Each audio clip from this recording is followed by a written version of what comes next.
Well, the most exciting news of the year and of the decades for me in the world of ocean restoration, which has been attacked as a hugely controversial topic for decades, is the new law passed in the European Union in July of this year, 2023. The EU passed the Nature Restoration Law.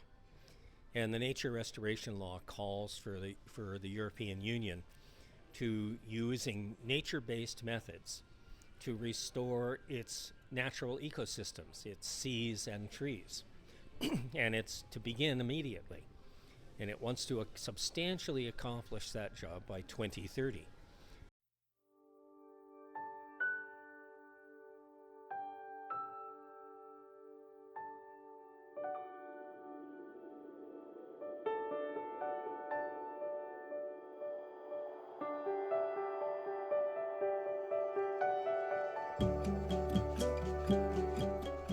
Well, hello everybody, and welcome back to another Climate Emergency Forum. My name is Charles, and I'm very delighted to be here with Russ George and Alex Carlin. And today we're going to talk about Ocean Restoration Update 2023.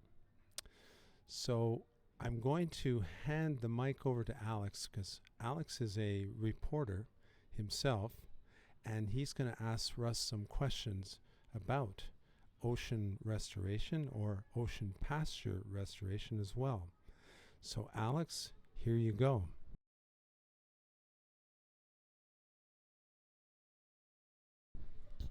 Excellent. Thanks so much, Charles. I love all your climate emergency videos, by the way. And I am just so delighted to introduce Russ George. Somebody I met in 2017 at one of these United Nations climate conferences, and as a reporter, I was indicated I should interview Russ because he's the leading expert on restoring the climate. And if I just wanted, as a way of explaining how impressed I was, I interviewed him for 4 hours, and I was going to stay for longer, but I had another meeting because he was that informative. So that's why he's here today, because he's going to inform your audience. So my first question is simply, Russ, give an overview of ocean restoration and why that's a solution that we should have as a priority. I've been working on, eco-restoration projects around the world for my whole life, and when climate change became a big issue, which it sort of leapt into the world in the late 1980s, there was a very famous ocean scientist who had spent a lifetime studying ocean plankton blooms, right? Which I call plankton blooms in the ocean. I call them ocean pastures, because plankton growing in the ocean is the equivalent of grass growing on land. And grass on land grows in pastures, and plankton in the ocean grows in pastures. They happen to be ocean pastures. And John Martin pointed out that the oceans were dying, and the plankton was dying, for want of a little bit of dust. And that the amount of dust that was needed, mineral dust, to get the oceans back on track, growing healthy again, was a tiny amount, right? And that would solve, and that the oceans, because they cover 71% of this planet, and the phytoplankton performs 90% of the photosynthesis on this planet, that's what controls climate change. That's what controls CO2, and that's what controls climate change. So that's how I got started. Right. When you say 90% of photosynthesis is generated by underwater life, plankton, this is an incredibly significant point, because when you're talking about the climate issue, which is why we're all here in Dubai, the point you would think everybody would clearly understand is, we have a problem of CO2 greenhouse effect. Well, what would solve that? I suppose it would be quite logical to say, let's remove some of that CO2 that's currently cooking us. And what you're saying is that the phytoplankton with photosynthesis has the capacity to do that. Can you talk a little bit more about that exact mechanism of photoplankton photosynthesis and pulling out CO2? Well, phytoplankton is just a plant. It's like the leaf of a tree. In the ocean, the plankton in the ocean doesn't need, tree trunks and limbs and branches and twigs to support the leaves. The leaves are just drifting in the ocean, right? So it's an easy place to live if you're a plant. And since there's 71% of the world is ocean, at least 29% of the world that's land. But fully half of the land on the planet Earth is ice or rock, and it doesn't support life. So really when you get down to, and everybody understands that trees on land can take up carbon dioxide and store it as a tree, as the living tree. And there's no dispute about that. But the ocean is full of plants that are the equivalent of trees. And they occupy 71% of the planet, not 11%, which is what forests occupy, right? Or vegetation occupies. So that's why we should look to the ocean, as the part of this world that manages our climate, manages our CO2. Okay, well, so then the point becomes this. People say, okay, if we're going to remove CO2, let's plant a tree. And you're talking about the ocean-based photosynthesis as having certain advantages over that. I might ask you the time frame. What's the time frame for planting trees to remove CO2, and what's the time frame for the ocean restoration doing it? Well, I know a lot about trees. I founded the second largest tree planting company in Canada in 1972, and that company has gone on to plant probably 500 million trees across Canada. So it's hard work to plant trees, right? Really hard work. And trees don't survive well even once you plant them, right? You lose most of the trees that you plant. So that's a hard game. And there's very limited amount of land where we can plant another tree on this planet. So where can we improve the condition of health on this planet, plant life, and that's in the ocean. This guy, John Martin, from Moss Landing Marine Laboratory, in 1989 had worked out the mathematics of why plankton grow or don't grow in the ocean. And he had shown that he knew that plankton was declining in the ocean. And he said the reason why plankton's declining is because it's not getting enough mineral dust, right? And there was a mystery. Why is the ocean not getting enough dust landing in the wind? And well, the answer to that is that high CO2 from human industry, anthropogenic CO2, makes plants grow better on land. So it makes the grass grow on land. And everybody knows that when you have lots of grass growing on the landscape, more grass growing means less dust blows in the wind. We don't have wind erosion. So it's that more grass growing, less dust blowing problem that John Martin pointed out was killing plant life in the ocean. And since plant life in the ocean controls CO2, and the rise of CO2 makes the planet warmer, creates global warming, John Martin did the math. He said, all you need is to take some dust back to the ocean. So this is the very dust, right? Red, iron-rich dust, which has gone missing from the ocean, right? And so and John Martin said, well, how much of this iron-rich dust does the planet need to restore the ocean to its maximum historic level of health and abundance? And what impact would that have on carbon dioxide? Well, he showed in his science that when dust had been plentiful over many geologic cycles in the Earth's history, dust in the wind put the planet into ice ages. So he said, the amount of dust we need, this material, is a half a shipload. So he said, give me a half a shipload of dust. I'll give you another ice age, right? And so he said, a half a shipload. Well, what's a half a shipload of this red dust? Well, this is red iron ore, hematite dust. And the world today buys 25,000 shiploads of this dust every year to make steel. And John Martin pointed out that only 1/2 of one of those shiploads each year would suffice to restore the ocean to health, such a state of health, its historic level of health and abundance, that the phytoplankton of the ocean would capture the CO2 and manage the entire global warming crisis of the planet. Well, that's fantastic, and I want to bring up something that is complementary to that, which is when you talk about global warming, you mentioned that, and the problem of the temperature of the planet going up. There's another climate-related crisis that we're in that's not about heating and not about temperature, and that's the acidification of the ocean.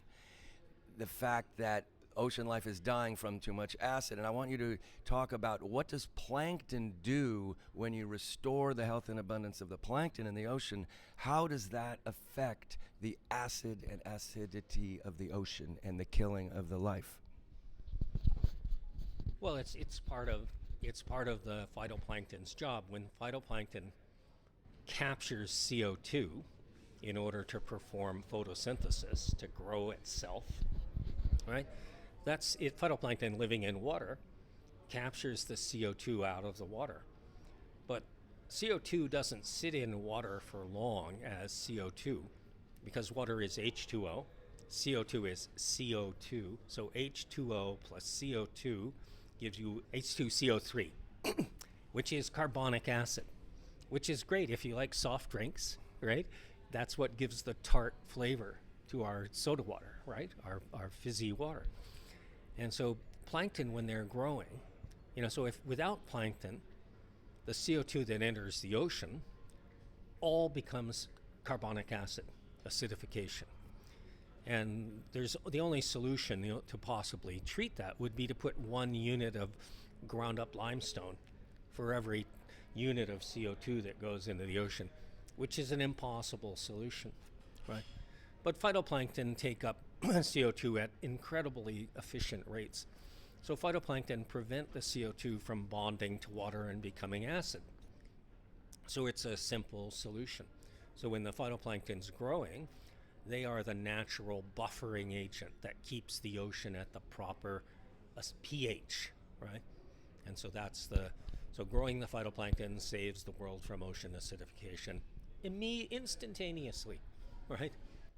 And it's more severe and more dire than most people realize, that if we don't do this solution to the acidification, we could lose virtually all ocean life in several decades, 20, 30, 40 years. Some scientists are saying we would lose all the fish and all the life in the ocean. So this is a serious problem and a serious solution. And the third thing I want to bring up is they call it albedo in scientific language, which is when the sunlight hits the planet.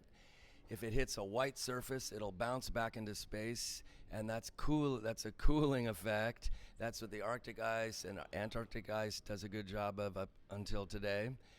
So the question of albedo, how does plankton figure into that? And it's a leading question, because I know plankton does something about creating albedo. Can you talk about that? Well, there was a great scientific paper that came out 10 or 15 years ago, and it talked about how clouds need something to capture the moisture. It's called a nucleation seed that sits at the heart of a droplet of water. Condensation nuclei, right? Right on. And so the scientific paper came out, and it said, and the tagline was, in the heart of every raindrop is a tiny speck of plankton, right? So since clouds all come from water, and water on this earth is primarily in the ocean, and plankton live in 71% of the planet, that's the ocean. That's where the vast majority of the condensation nuclei come from.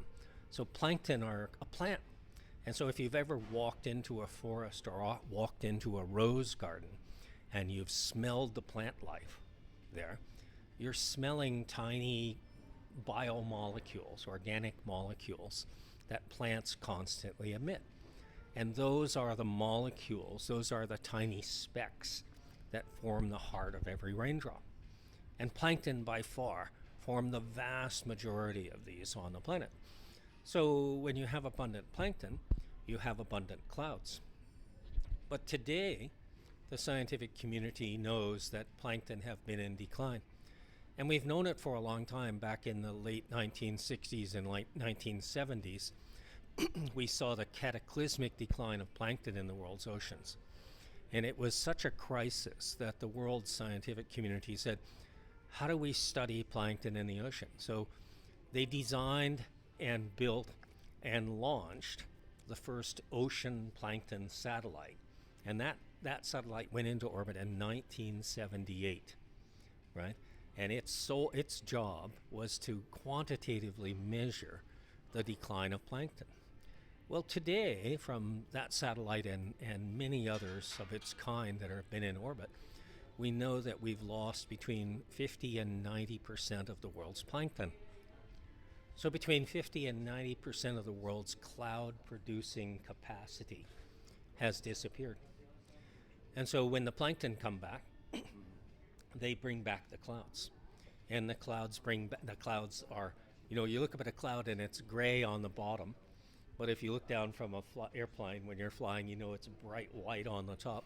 So all of these clouds are reflecting sunlight back into space and cooling the planet. So plankton are the most powerful cooling agent for the planet. And it doesn't take a long time to do that. And when clouds form, the clouds are there. They aren't there one day. They are there the next day, and they are reflecting. They're cooling the planet as soon as the cloud forms. So plankton's sort of the savior, many ways of this. Right, and we're on a time-sensitive schedule here of trying to solve these problems before it gets too hot to go out and work, too hot for farms to produce some food, and too acidic for life in the ocean. So we're talking about things that need to have swift and quick action. So I'm gonna ask you just to make it really crystal clear for the viewers here. When we're talking about ocean restoration, how many years does it take to see a significant reduction in the greenhouse effect? Well, it's very immediate. The reason why we have this phrase called plankton blooms, right, is to describe this sudden blooming that takes place when plankton blooms, when plankton grows. So the ocean can go from a clear blue, lifeless ocean into a rich green ocean overnight when the right conditions arise. Okay, I want to continue on the aspects of ocean restoration and what the effects are that are very important. And you might have read stories about it's too hot to swim off of Miami, like pregnant mothers better not swim because it's over 100 degrees on the surface or something. So I'd like you to address that. What does plankton and ocean restoration do for cooling the surface of the ocean? Well, it makes clouds, right? So just like if you're in Miami and you're on the beach and it's a hot, sunny afternoon, if you have a beach umbrella and you're in the shade of the umbrella, it's cool enough to sit there comfortably. Whereas if you're out in the sun, you're going to get overheated and sunburnt promptly. So plankton make clouds. It's like making beach umbrellas. Because I heard that there's an additional benefit with the plankton, was every day, a 24-hour period, they go down to the deep, cold depths of the ocean, and with their trillions of fins, churn up that cold water and cool the surface. Is that a fact? One of the other ways that plankton dynamically cools the ocean is that there's this enormous population of little plankton animals, zooplankton, that live in the deep ocean. And during the daytime, they're down 300, 400 feet down in the ocean, right on what's called the deep thermocline, where the temperature of the ocean is very cold. So even in the hottest tropical places in the world, the temperature at the deep thermocline is just above freezing, right? And so when those little animals are there in that cold pool of water, resting during the daytime and eating what they ate last night, they get cold. And there are trillions upon trillions of them, and every evening they swim to the surface to graze once again on the phytoplankton. Well, each little copepod, which is half the size of a grain of rice, is like a tiny ice cube. And when it swims up to the surface of the ocean, it brings its cold, icy body up to the surface of the ocean.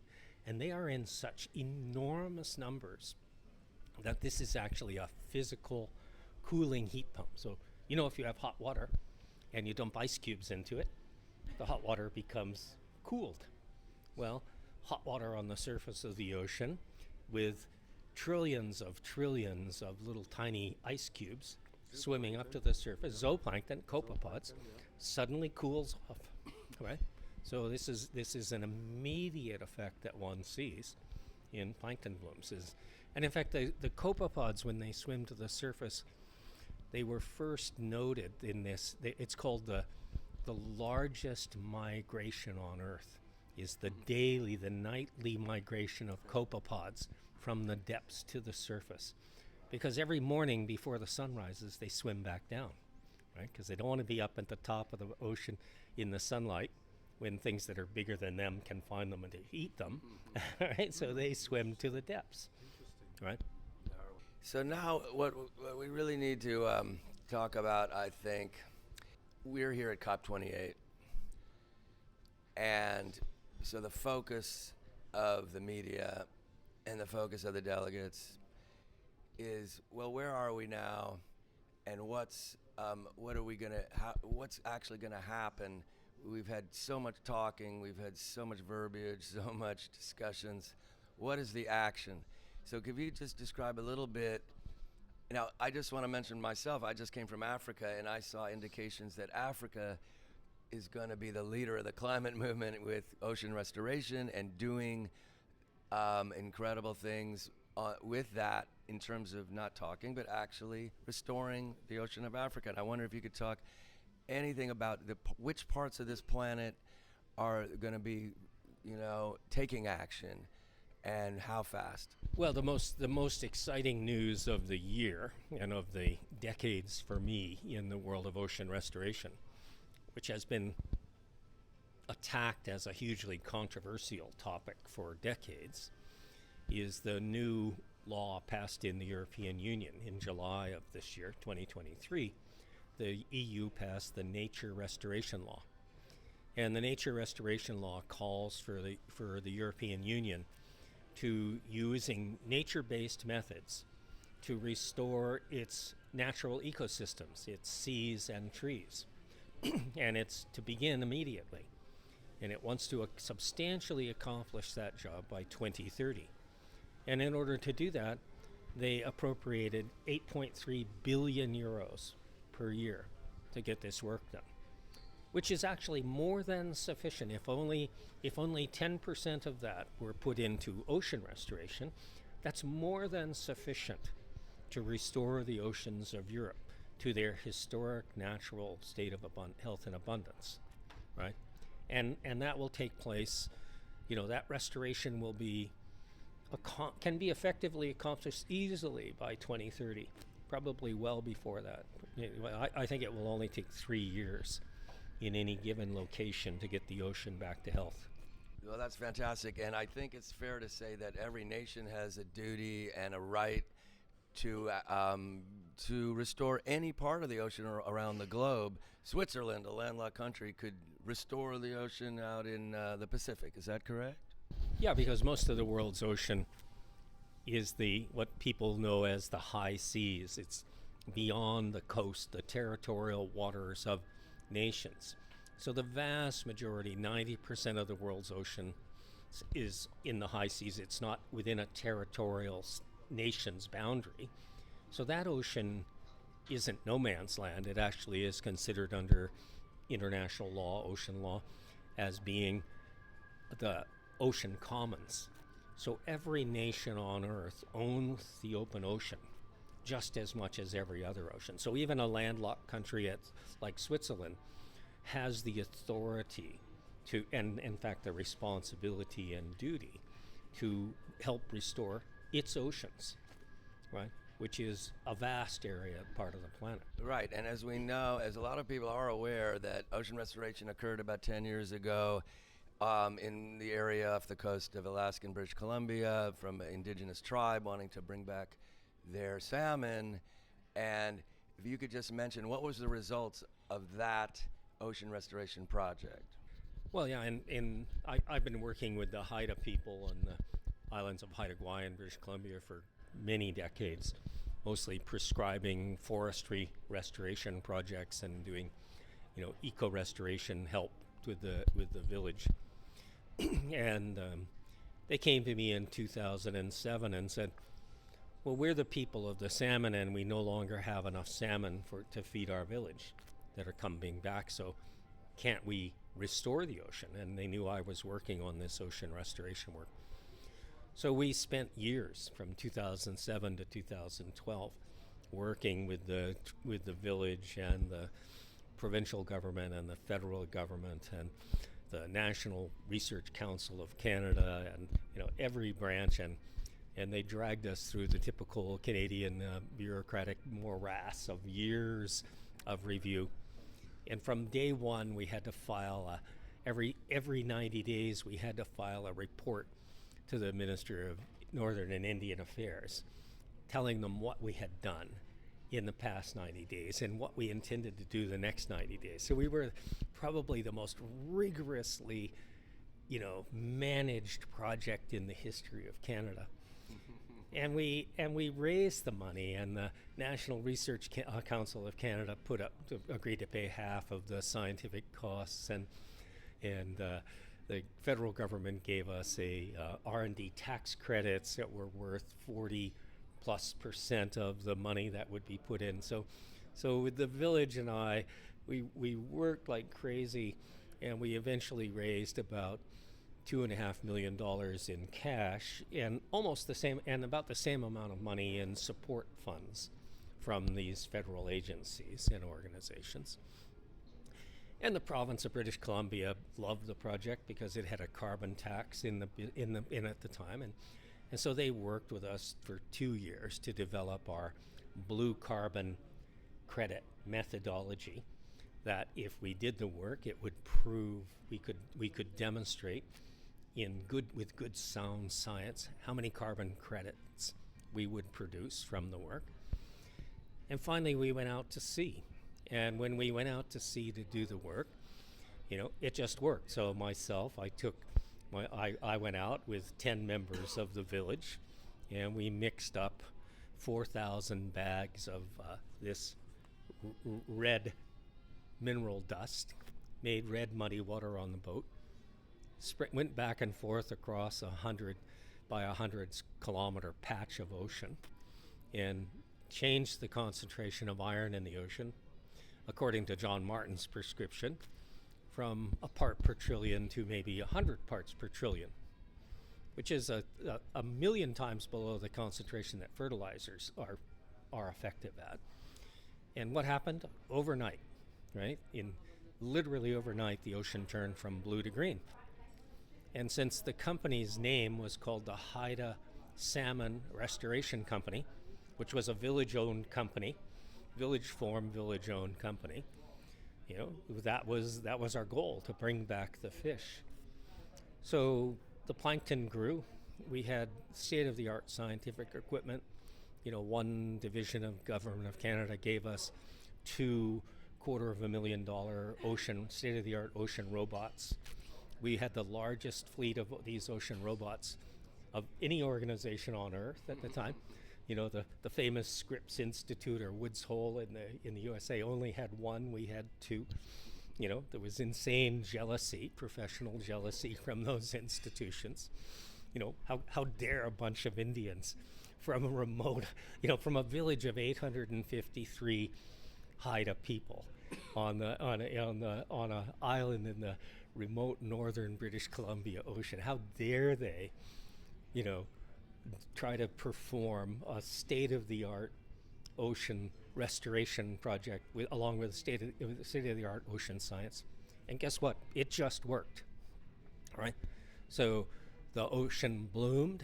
The ocean that turned green, we could see it from the satellite fleet. Like the Canadian Space Agency came to us before we went out to sea, and they put on a special 3-day seminar to teach our team, our company native team, how to access the international fleet of satellites to measure the plankton from space. So once the ocean turned from blue to green, we knew it was working. And because we were working in what I call a large ocean pasture, which is a large eddy that forms in the ocean, the swirling eddy mixed the patch of iron-enriched water that we created.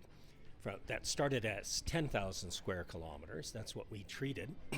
But it grew to about between 30 and 50,000 square kilometers. So that turns out to be the largest eco-restoration project in the history of the world, run by a village of 853 people and one old guy. Indigenous knowledge.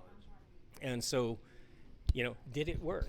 Well, it did, and scientific data we were collecting showed that we were pulling hundreds of millions of tons of CO2 was being pulled out of the atmosphere, being turned into the plankton.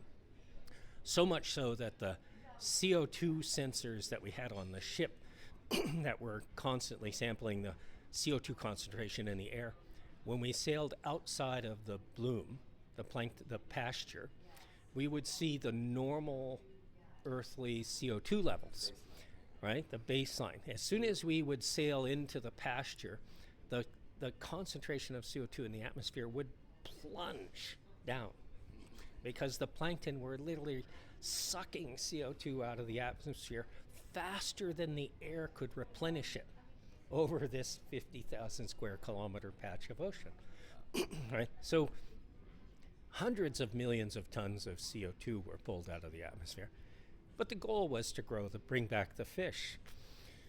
So, the fish that we were targeting were the pink salmon, which are the smallest and shortest life cycle of the 5 Pacific salmon species. They only have a 2-year life cycle.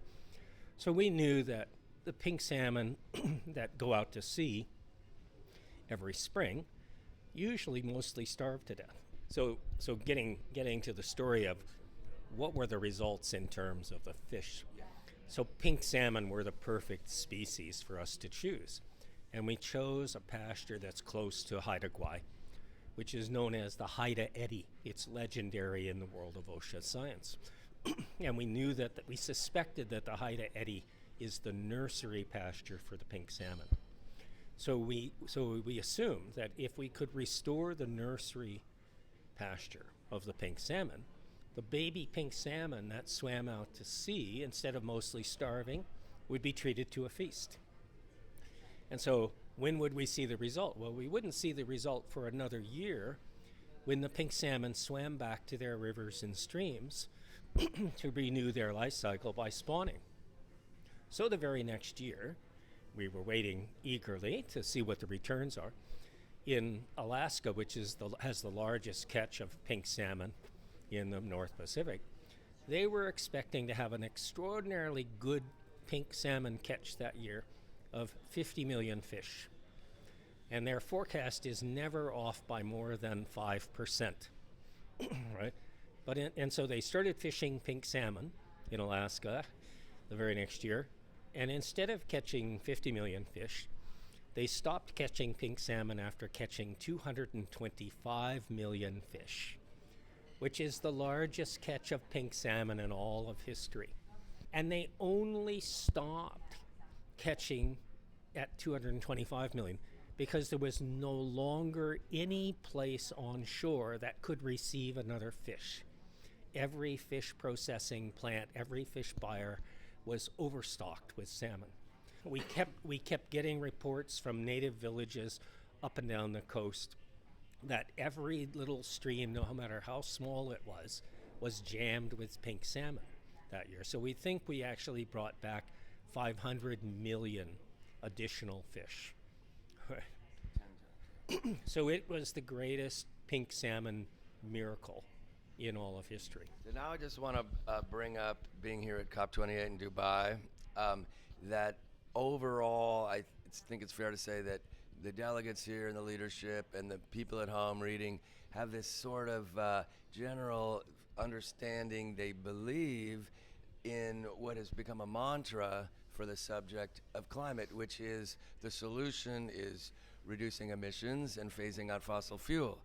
And we've been talking about something different. We've been talking about removing CO2 directly from the amount of CO2 that's currently cooking us and causing all these problems. As it's clear that emissions reduction and phasing out fossil fuels is talking about a different subject, really. It's talking about future additions to the problem. So one of the most important questions I'm going to ask you about that is a key point, which is if by some miracle there was an accomplishment of reducing emissions and phasing out fossil fuels, let's say with a magic wand. Let's say we had a magic wand and we ended all oil companies, all cars, and all emissions. The current amount of CO2 that is now today causing all these terrible problems, this lethal dose of CO2, how long would it take for that CO2 to go away by itself, which is important for the question of emissions reduction and phasing out fossil fuel? Because if you're saying that the solution to the problem is reducing emissions and phasing out fossil fuel, you're implying very strongly that, yeah, if we can just reduce emissions and phase out fossil fuel, we'll be okay because the CO2 that's currently above our heads is going to go away by itself and we'll have solved the problem. Now tell me what the real answer is to that question. How long does it take for that CO2 to go away by itself? So the question is, what happens if we stop using fossil fuels immediately, right, today or tomorrow? Which nobody believes can really happen, right? It will take decades to end the use of fossil fuels. But even if we miraculously stopped tomorrow, well, the British Royal Society did a massive study of this 15 years ago. And in that which is still the benchmark, gold standard, research project on the subject of, the lifespan of CO2 in the atmosphere, of legacy CO2 in the atmosphere. So we have a whole fossil fuel age of yesterday's CO2 going into the air, and that's something between 1 and 2 trillion tons of CO2 that was emitted in all of the yesterdays. Well, the Royal Society said, okay, how long will it take for that for nature to re-equilibrate, right, to adjust and remove the legacy CO2 from the atmosphere so that global warming stops, right, and we can begin to cool. Well, they said, yeah, it's an easy number, right? It's somewhere between 2 and 20 centuries, right? So if we stop fossil fuel burning today, which many people here at this COP28 are demanding be the only agenda item, we'll see the results. Best case scenario, we'll begin to see a result in 200 years. More likely it will take 2,000 years before climate change changes back. Right. So the issue I have with Stop Fossil Fuels is that it's an enormous distraction from what is the most urgent crisis today on the planet, right? This is classic medical triage, emergency medicine, right? We have a victim who's been poisoned, right? She's been given a lethal overdose of a deadly poison. That's CO2, right? The victim's name is Mother Earth and her sister Mother Ocean, right? So what do we do to save them? Well, if we say, don't bother saving them right now, keep them from taking a second lethal dose. right? Don't give them a second lethal dose of CO2. Stop fossil fuel, because tomorrow's fossil fuel will give them a second lethal dose of poison. It does no good whatsoever, right? Because the two most adorable victims, Mother Earth and Mother Ocean, die from the first lethal dose. So the only real solution that anybody should be focusing on is saving the Earth, all right, and saving the ocean. Well, John Martin pointed out the way. And we've built satellites and put the first satellite working on this in 1978. And a dozen additional satellites have been put in orbit. There's another super satellite going up in a few weeks' time called PACE. That's going to add to this.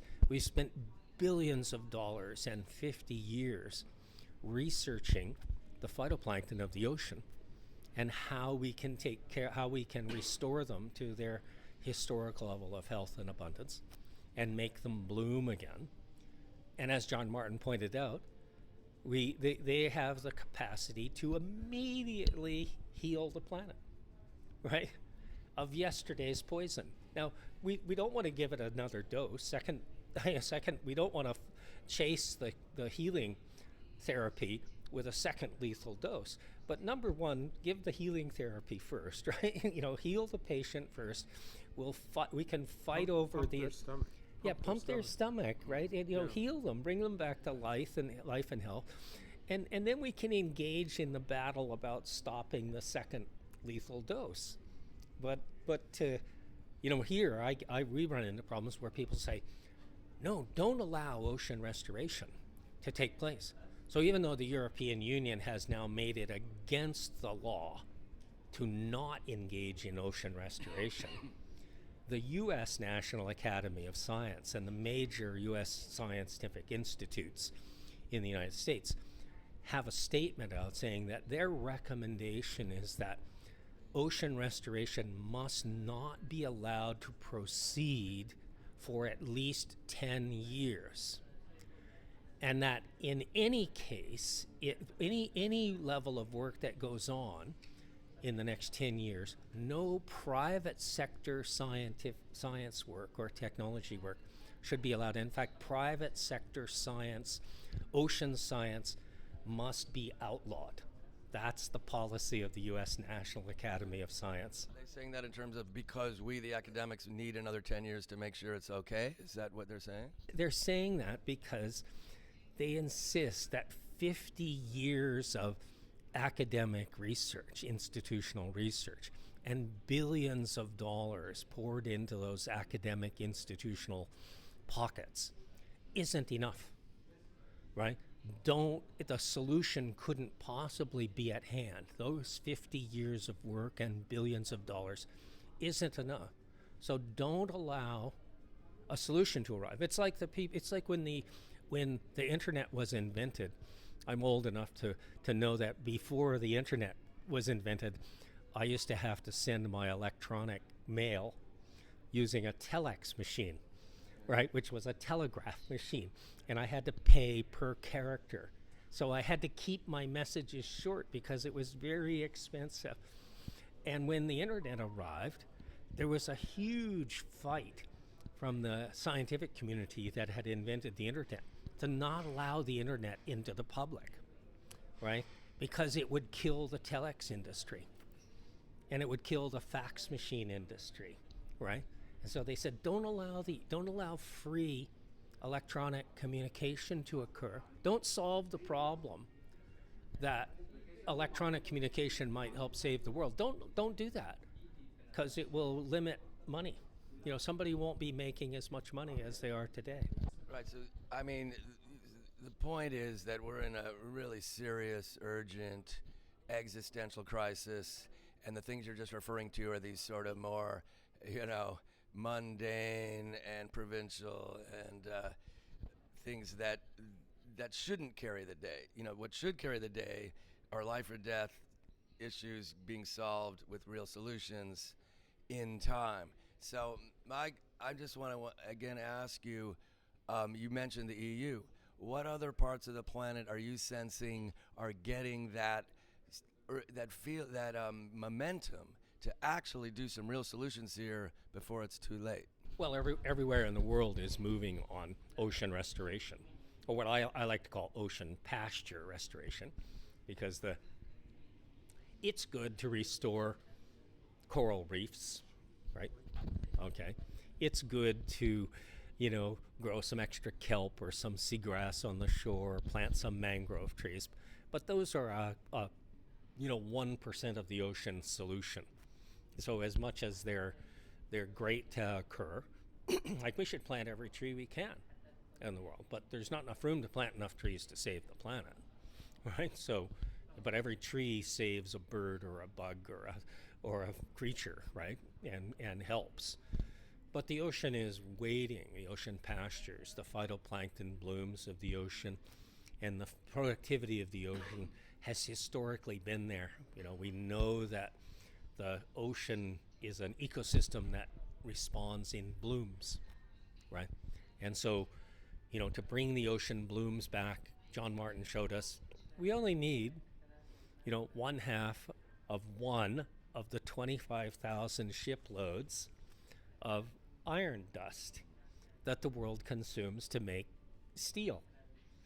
And that's enough to take care of the planet. So I don't even know what fraction of a percent is 1/2 of 1/25,000. It's an infinitesimal tax on humanity, right? So we have viewers here. We have the people watching this video. I'm sure some of them are would ask you, well, what can I do to make this happen faster and more strongly? Well, fortunately, the oceans don't need a lot of our help, right? My village of the Haida village I worked with, my village of Old Masset in British Columbia. I mean, we removed a quarter of Canada's entire carbon footprint. A village of 853 people. So the world does not need to be saved by the biggest nations and organizations amongst us. It would only take about 100 of the smallest amongst us, 100 villages who get to work to take care of their ocean pasture that's adjacent to their village.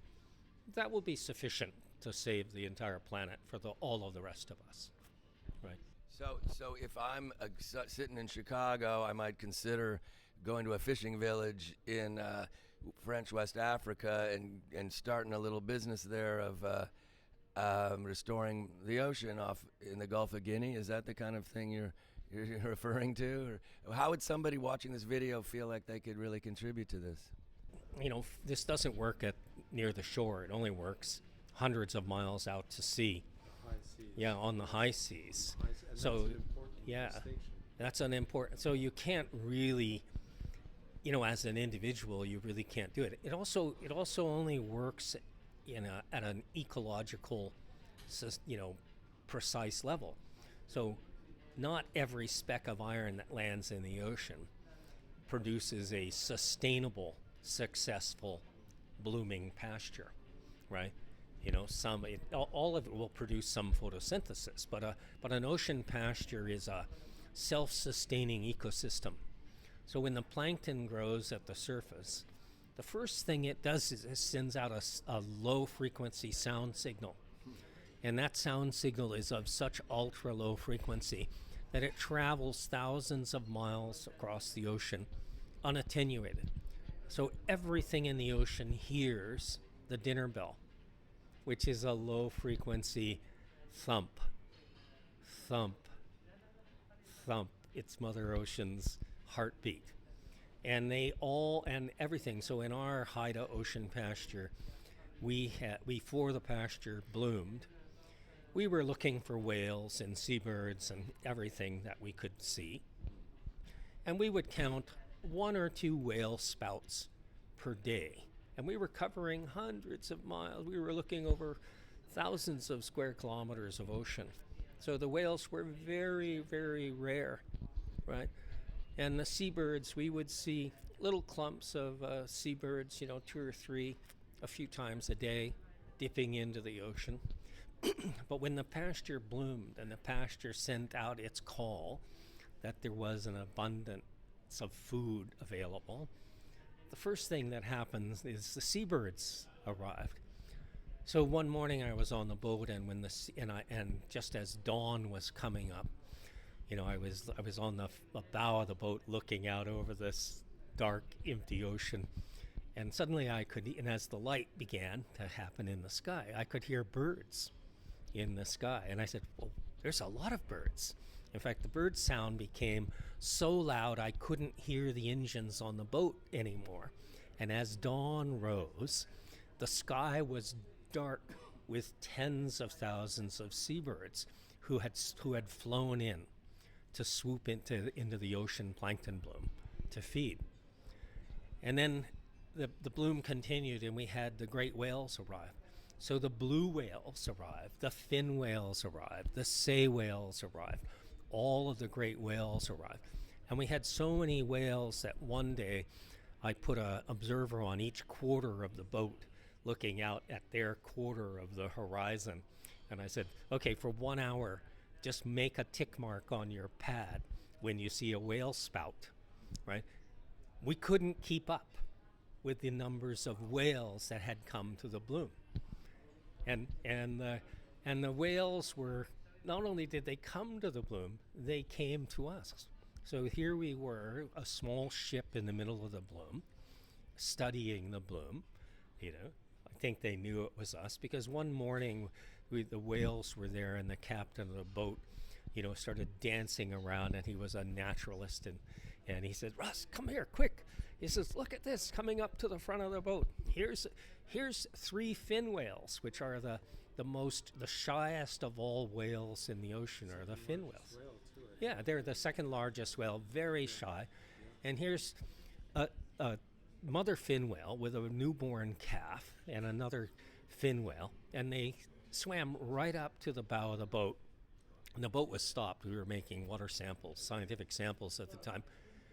And he said, "Well, get a picture of them quick. They won't be here long," right?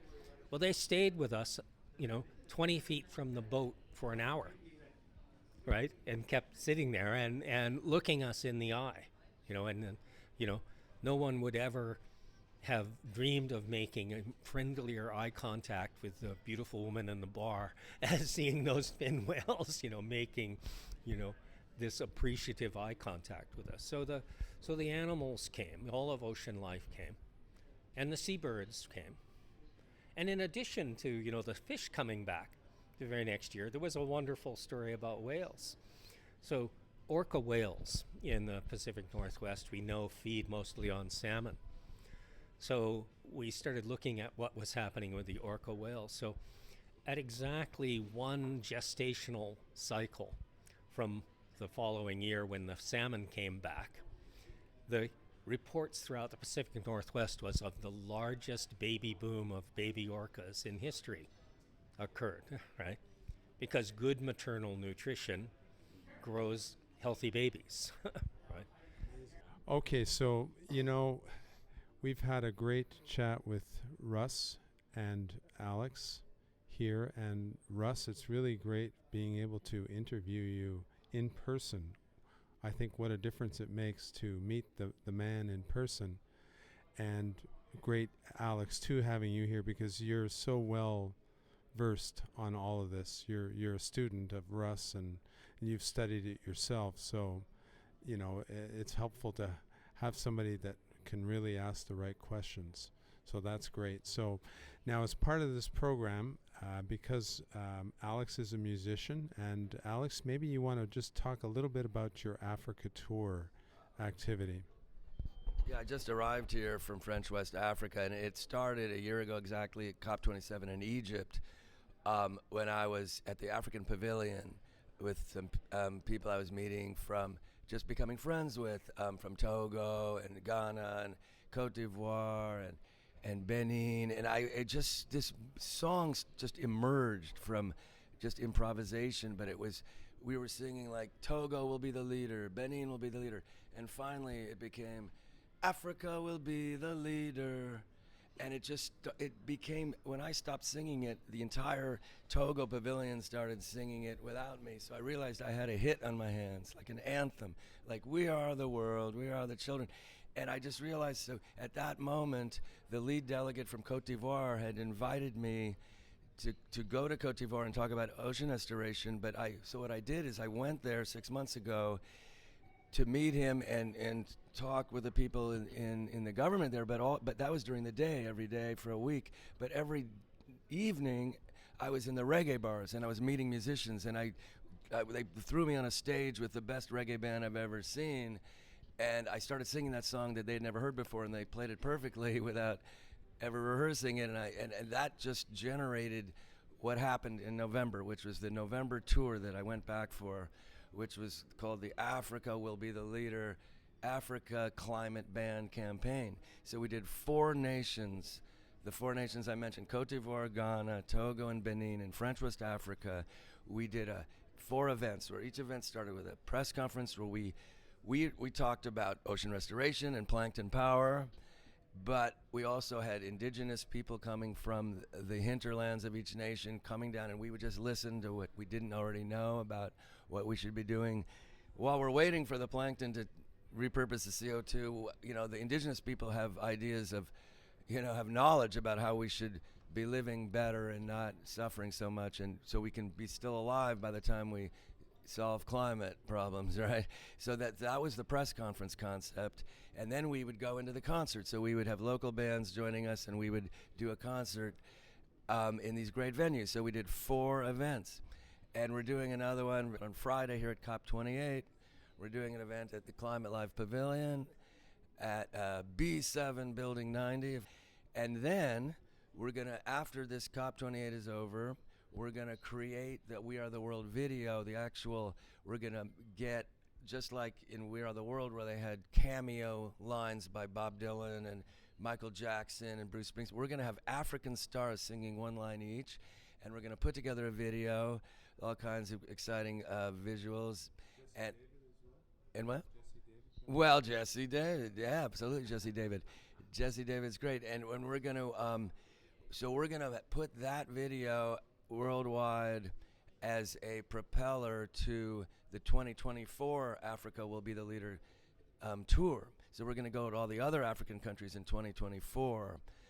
Certainly Senegal, certainly Kenya, certainly South Africa, Ethiopia, places that really are already engaging with us. Because what we're saying is we're changing the media narrative from Africa as a victim to Africa as the leader. Because we're done waiting for USA, Europe, China, India. We're not waiting for. Nobody can wait any longer. They've had 50 years, and they're just going to be inspired by Africa's actions, and they're going to join us.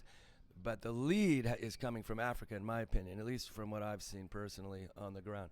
And that's where I'm seeing the momentum, the excitement, the drive, the ability to, have a rock and roll guy like me talk to somebody in the government, and they listen, and they say, would that happen in the USA or Europe? I don't know, maybe, but not likely. So it's like I find that Africa is in the right place at the right time, and they need it, and they're facing no food, no farms, no fish. They're facing that, more than.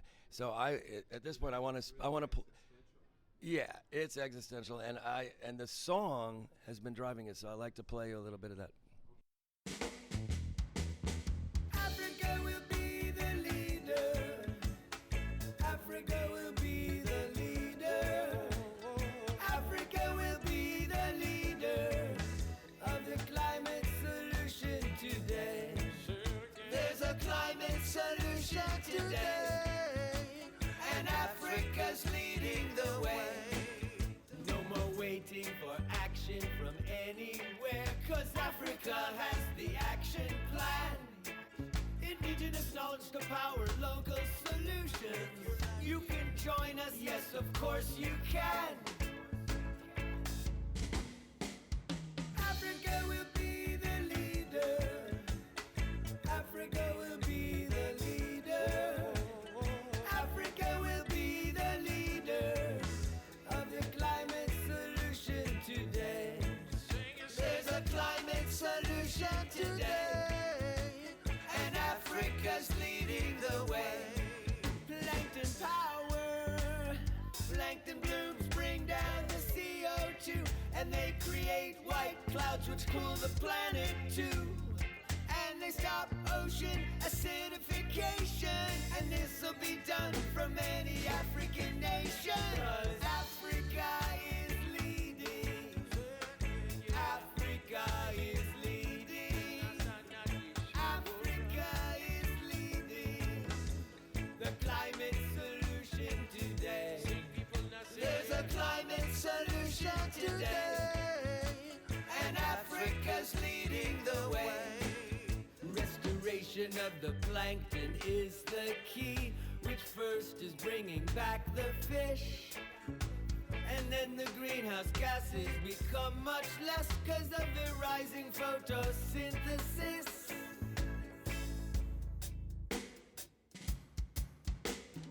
Africa will be the leader. Africa will be the leader. Africa will be the leader of the climate solution today. There's a climate solution today, and Africa's leading the way. Of the climate solution, ocean pasture restoration, climate restoration today. Plankton power.